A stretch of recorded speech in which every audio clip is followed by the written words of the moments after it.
Paz, jovens, aqui é o presbítero Rafael, professor da Escola Bíblica Dominical da ADS. Hoje nós vamos estudar a 7ª lição do segundo trimestre de 2020. Temos como tema Derrotando o Primeiro Inimigo. Nós vamos ter como o texto do dia, é o texto de Romanos, capítulo 8, versículo 37, que diz: Mas em todas essas coisas somos mais do que vencedores por aquele que nos amou. A síntese apresentada pelo autor vai dizer que, em algum momento da nossa trajetória terrena, enfrentaremos inimigos. Mas, em Jesus, somos mais do que vencedores. Hoje, nós vamos falar sobre o texto bíblico em classe, que é o texto de Josué, capítulo 6, do versículo 1 até o versículo 10. Esse texto, ele é continuação, porque nós já estamos tratando nesse trimestre, falando sobre a trajetória de Josué na conquista da Terra Prometida. Já passamos o Jordão e agora estamos de frente a Jericó. Vamos agora conquistar a primeira cidade, mas não é qualquer cidade. Quando nós começamos a entender o propósito da aula de hoje, nós vamos ver o quanto é importante e nós podemos aplicar esta lição. Porque Jericó, ela tinha um significado muito grande para o povo de Deus, tinha um significado muito grande para a trajetória. Não foi qualquer cidade. A primeira cidade a ser conquistada foi Jericó, e essa cidade era uma das mais difíceis, se não a mais difícil. Deus já começa a demonstrando para o povo no início da caminhada o quanto ele seria com eles por toda a sua trajetória. Agora, eu queria ler um texto bíblico com vocês. É o texto de Números, capítulo 13, versículo 28, quando aqueles 12 espias vão espiar a terra. Interessante que depois que os 12 espias espiam a terra e voltam para falar para Moisés, o que os 10 homens falam. Os 10 espias que voltaram vão dizer isto: O povo, porém, que habita nesta terra é poderoso, e as cidades fortes e muito grandes. E também ali vimos muitos filhos de Anak. A visão dos 10 espias era uma visão verdadeira, porém pessimista ao ponto de vista de Deus. Era verdadeiro, que as cidades eram fortes. O interessante é que quando nós vamos ver eles espiando a terra, eu posso imaginar que Jericó foi a cidade que eles viram. Eles foram espiar toda a terra, viram diversas cidades, mas Jericó chama a atenção. Quando eles atravessam o Jordão, vão espiar a terra, eles veem Jericó. Jericó amedrontava os outros povos, porque ela era tida como intransponível. Era uma cidade que tinha suas muralhas que eram tidas como indestrutíveis. Então, quando nós olhamos isso, nós vamos ver o quanto é importante um povo que acredita naquilo que Deus promete. Josué não conquistou por acaso, ele conquistou porque ele acreditava naquilo que Deus prometeu. Ele cumpriu todas as estratégias que Deus tinha dado. Então, falando isso, eu quero falar dos propósitos da lição de hoje. Os propósitos é conhecer os nossos inimigos. Para nós conquistarmos, é necessário que nós conheçamos os nossos inimigos. O segundo propósito é ter estratégia para enfrentar os nossos inimigos. E para terminar, é que Deus que dá força para aqueles que neles confia. É interessante que nós temos que confiar naquilo que Deus promete. Agora, eu queria ler com vocês o texto de Josué, capítulo 2, versículo 16, e Josué, capítulo 2, versículo 22. Diz assim os textos: E disse-lhes: Ides ao monte, para que porventura não vos encontrem os perseguidores.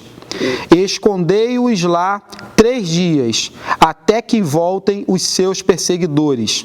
E depois, ide pelo vosso caminho. Josué 2,16. Agora Josué 2,22 vai dizer: foram-se, pois, e chegaram ao monte, e ficaram ali 3 dias, até que voltaram os perseguidores, porque os perseguidores os buscavam por todo o caminho, porém não os acharam. Quando nós falamos sobre esses 2 textos, nós vamos ver o quanto o povo de Jericó e o rei de Jericó representam os inimigos. Eles eram ferozes, persistentes, e uma das coisas que mais nos salta aos olhos é que eles eram violentos. A Bíblia vai dizer que quando eles descobrem, chega ao ouvido do rei de Jericó, que os espias estavam na cidade, ele manda buscá-los na casa de Raabe. Quando chega lá, Raabe os esconde. Só que a Bíblia vai dizer que ele não só vai buscar para matá-los. A Bíblia diz que ele fica procurando, os seus perseguidores o procuram. É uma característica do povo inimigo. São astutos naquilo que eles fazem. Eles procuram, eles buscam, eles são incansáveis em perseguir. Eles são incansáveis em cumprir o seu intento. Eles são aqueles que buscam a todo momento matar, roubar e destruir. Eu acho que você que gosta de Bíblia já entendeu para onde vai andar esse texto. A Bíblia vai dizer em João, capítulo 10, versículo 10, que o ladrão não vem somente para matar, roubar e destruir. E Cristo veio para que nós tenhamos vida e vida com abundância. Os nossos inimigos, eles têm esse intento. Eles têm o intento de destruir as nossas vidas. Tudo aquilo que é contra Deus tem o intento de destruir aquilo que é de Deus. E nós somos criaturas de Deus, somos criados para louvarmos ao seu nome. Então, quando nós entendemos isto, nós vamos ter que nos apegar naquilo que a Bíblia diz ao nosso favor. Eu vou ler para vocês, primeira epístola de João, capítulo 3, versículo 8, que diz: quem pratica o pecado é do diabo, porque o diabo vive pecando desde o princípio. Para isto, o Filho de Deus se manifestou, para desfazer as obras do diabo. Este é o nosso Deus. É para isso que Cristo veio. Ele veio desfazer as obras do diabo. Não importa aquilo que você está passando, a perseguição que você esteja passando, jovem. Cristo, ele veio desfazer essa obra. Cristo, ele tem poder para desfazer qualquer dificuldade que você está passando. Talvez você diga: Rafael, você não sabe aquilo que eu estou passando. Eu estou passando algo que aos olhos humanos é impossível ser solucionado. Mas eu te digo, Cristo tem o poder para desfazer qualquer obra do inimigo. Ele tem poder para solucionar qualquer problema na sua vida. A cidade só cairia com a ajuda de Deus. Quando nós olhamos essa passagem de Jericó, nós vamos entender que só tinha uma forma do povo israelita ganhar aquela batalha: com a ajuda de Deus. Aos olhos humanos era impossível. Era impossível e intransponível atravessarem aquelas muralhas, porque, segundo a história, ela tinha de altura cerca de 9 metros e de largura 6 metros. Hoje, se nós olharmos isto, não parece muita coisa, mas para a época, onde não existia ainda a pólvora, ainda não existia ainda as armas bélicas que existem hoje, era intransponível com as armas da época atravessarem aquelas muralhas. Porém, quando Deus age, nós conquistamos a vitória. Quando nós olhamos isto acontecendo para o povo hebreu, para o povo judeu, nós vamos ter 2 coisas importantes para nós pensarmos. 2 coisas que eu escrevi aqui que eu quero que vocês reflitam. Jovem, não é Jericó o nosso primeiro inimigo, mas algo tão intransponível quanto. O nosso eu é o nosso primeiro, maior e mais difícil inimigo que nós podemos enfrentar. Eu queria trazer para uma reflexão pessoal de cada jovem que está me assistindo. O seu maior inimigo não é Jericó. O seu maior inimigo é a sua própria vontade, a sua própria carne, o seu próprio eu. Nós temos que entender que tão intransponível quanto eram as muralhas de Jericó, é você conseguir derrotar e fazer aquilo que Paulo disse, mortificar a sua própria carne. Mas isso, assim como Jericó caiu com a ajuda de Deus, assim você também consegue mortificar com a ajuda de Deus. O Espírito Santo ele tem poder para te ajudar a você mortificar a sua carne e solucionar o maior problema que nós temos hoje, que é matar o nosso maior inimigo. O nosso maior inimigo não é Satanás, ele é um dos nossos inimigos. O nosso maior inimigo é a nossa própria vontade pecaminosa que habita em nós. Porque a Bíblia diz, se nós resistirmos ao diabo, ele fugirá de nós. Porém, a nossa carne, nós devemos matá-la todos os dias, porque não é fácil nós lutarmos contra aquilo que nós queremos fazer. Paulo certa vez vai dizer que aquilo que ele queria fazer, isso ele não conseguia, porém aquilo que não queria, isto ele fazia.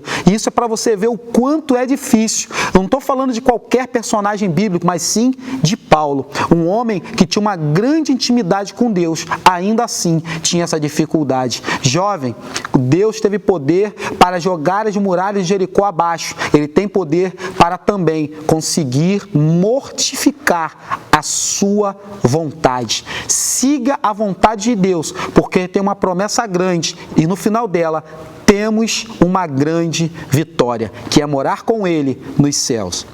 Agora, eu queria falar sobre as estratégias. Até agora eu falei dos nossos inimigos. Porém, para nós vencermos os nossos inimigos, é necessário nós termos estratégias. O povo israelita, na época, ele teve as estratégias dadas por Deus. As estratégias que Deus deu aos israelitas, eles cumpriram à risca e por isso foram vitoriosos. Aos olhos humanos, eram estratégias não bélicas, porque Deus vai dizer que era necessário que fosse na frente os sacerdotes com buzinas, logo atrás a arca, que eles dessem 6 voltas durante 6 dias e no 7º dia 7 voltas. Essa é a estratégia dada por Deus e na 7ª volta Josué daria a ordem e com essa ordem todos gritariam e as muralhas viriam abaixo. Eles cumpriram aquela estratégia dada por Deus, mesmo sem eles entenderem. Existe uma lição muito grande dentro disto. Por quê? Porque muitas das vezes Deus vai nos dar estratégias que aos nossos olhos humanos, a nossa vontade, vai dizer que não. Senhor, é desse jeito, tem certeza? Mas é assim.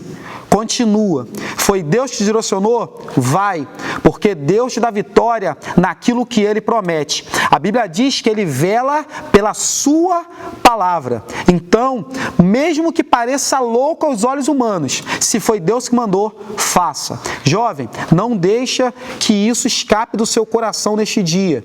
As estratégias que você tem que ter na sua vida devem ser direcionadas por Deus. Estratégias que não são direcionadas por Deus, elas tendem ao fracasso, porque a Bíblia diz que a nossa vontade e o nosso coração é perverso. Muitas das vezes, nós temos a vontade de fazer o certo, mas por não andar segundo a vontade de Deus, nós acabamos fazendo o errado. É assim que nós temos que entender, como servos de Deus, que a nossa vontade tem que ser sujeita à vontade de Deus.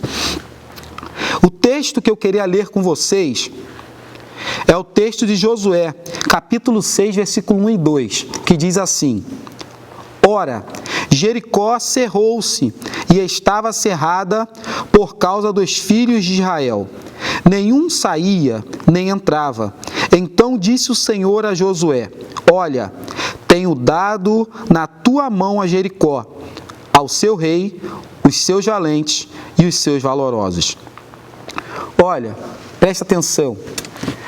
Deus, Ele direciona algumas estratégias para que nós possamos vencer os nossos inimigos. E a estratégia inicial para derrotar Jericó foi cortar o seu suprimento de alimento. Porque quando nós cortamos a fonte que fortalece o inimigo, é essencial, pois tudo que nós alimentamos, isso cresce. Tudo que nós alimentamos, isso fica forte. Então, para enfraquecer o nosso inimigo, é necessário nós cortarmos a sua fonte de alimento. Então, quando eu fui estudando esse texto, a primeira coisa que veio na minha mente foi Gálatas, capítulo de número 5, versículo 16 e 17, que diz assim: digo, porém, andai em espírito, e não cumprireis a concupiscência da carne. Porque a carne cobiça contra o espírito, e o espírito contra a carne. E esse opõe-se uns aos outros, para que não façais o que quereis. Esta batalha, ela é uma batalha ferrenha entre o espírito e a carne. Então, o que mais você alimenta, mais isto é forte.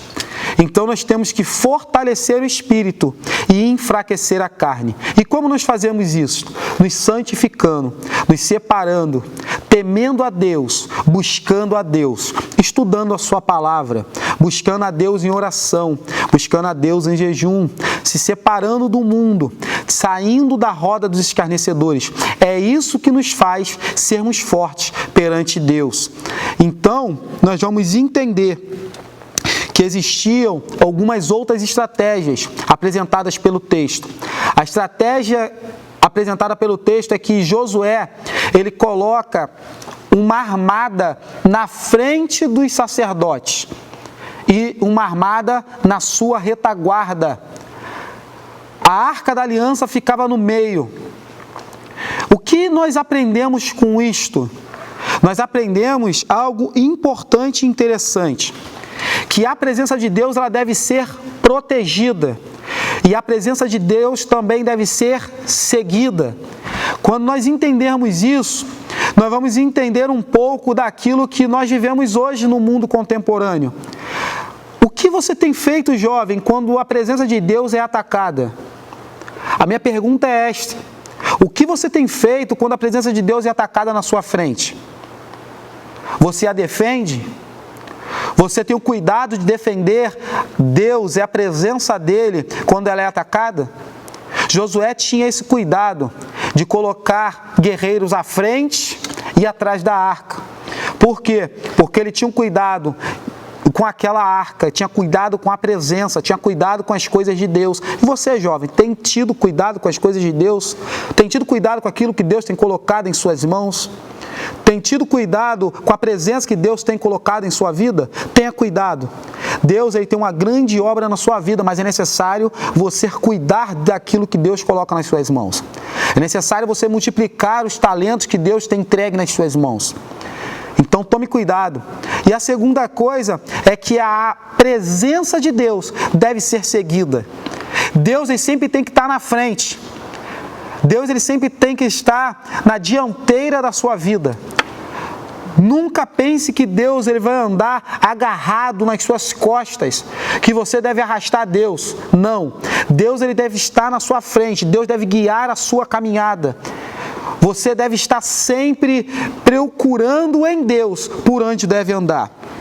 E para nós terminarmos, eu entro na terceira parte, que vai dizer assim: Deus se mostra forte para os que confiam nele. Aqueles que confiam em Deus nunca serão decepcionados. Deus é forte para todos aqueles que confiam nele.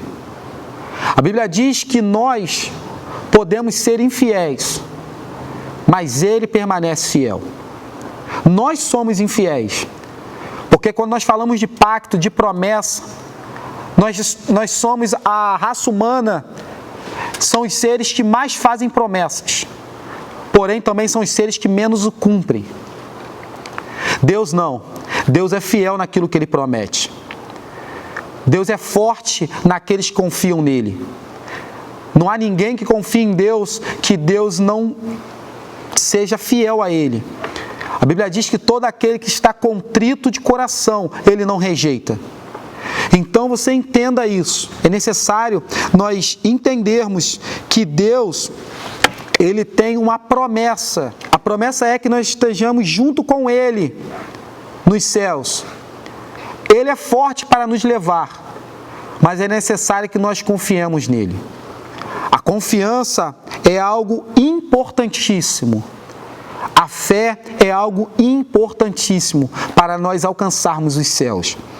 A Bíblia vai dizer em Josué, capítulo 6, versículo 10: não gritareis, nem fareis ouvir a vossa voz, nem sairá palavra alguma da vossa boca, até o dia em que eu vos diga, gritai.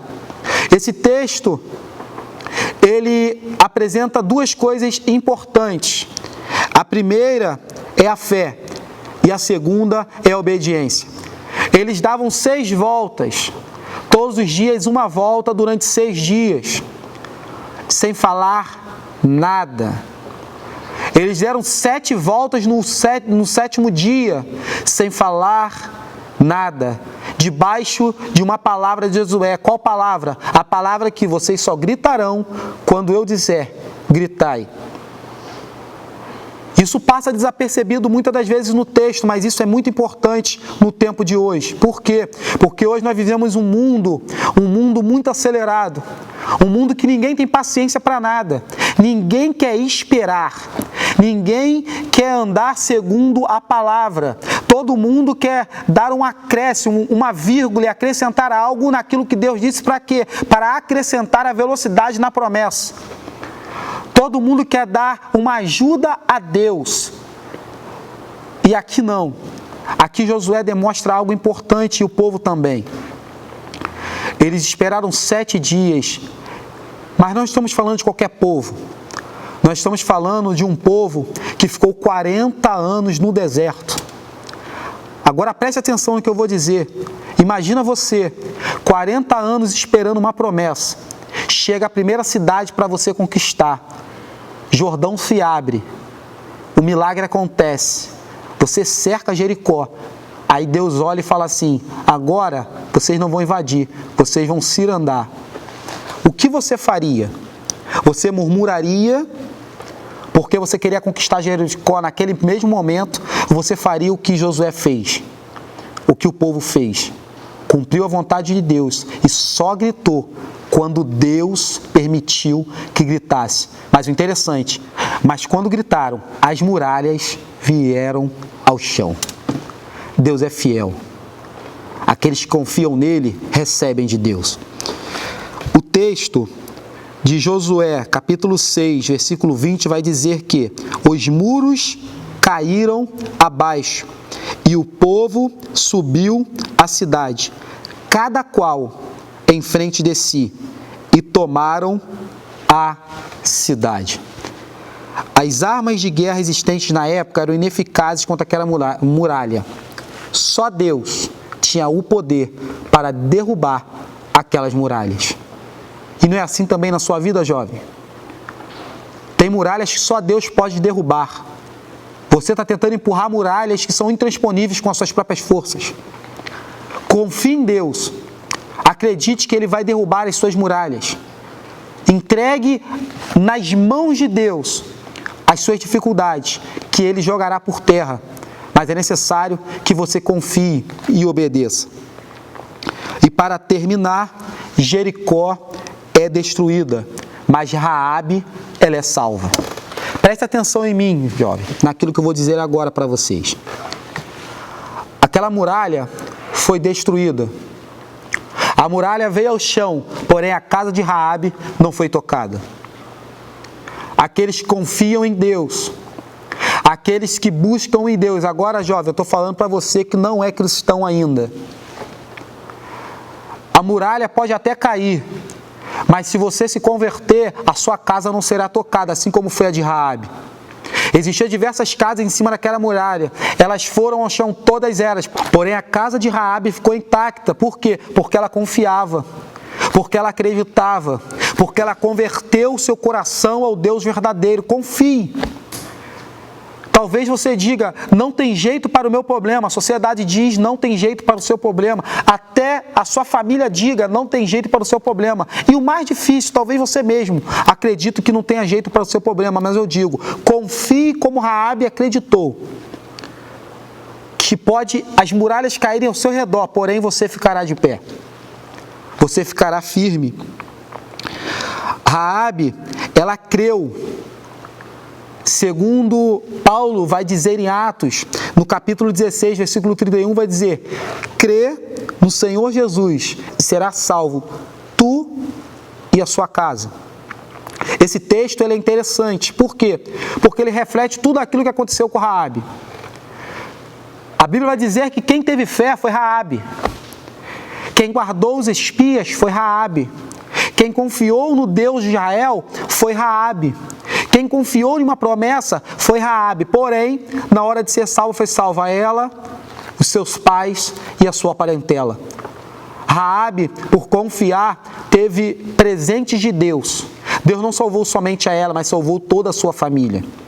Então você tem essa oportunidade, jovem, com a aula de hoje, de entender isto. Confie em Deus, obedeça a Deus, cumpra a vontade de Deus, porque tem grandes coisas para Deus, não só para você, mas também para a sua casa.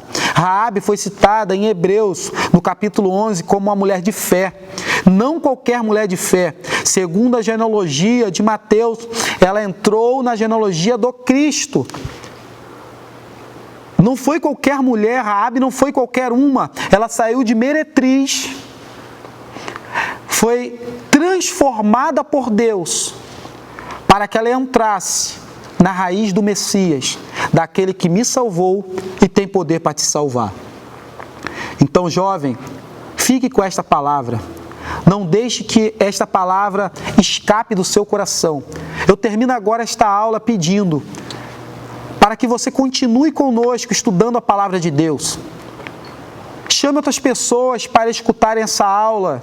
Compartilhe. Não deixe que só você escute isso, não. Outros jovens precisam escutar isso também. Precisam entender que os seus problemas podem ser solucionados por Cristo. Deixe que Cristo entre na sua vida e mude a sua trajetória. Nesse momento, ore comigo, jovem. Se você puder, curva a sua cabeça. Se você puder, feche seus olhos. Eleve o seu pensamento à graça de Deus. E ore comigo. Senhor Deus, Pai amado, muito obrigado, Senhor, por esta oportunidade que tem nos concedido, Senhor, de estar na sua presença, estudando a sua palavra. Toma cada jovem, Senhor, que ouviu a sua palavra neste dia. Senhor, que eles não venham ser somente ouvintes da sua palavra, mas praticantes da sua palavra. Abre, Senhor, o entendimento dos jovens, Senhor, e abre, Senhor, a vontade, Senhor, de estudar cada vez mais a sua palavra. E que o seu nome seja engrandecido, porque eu só posso te agradecer pela oportunidade que nós estamos tendo de estudar a sua palavra. Obrigado, Deus. Em nome de Jesus. Amém. E graças a Deus.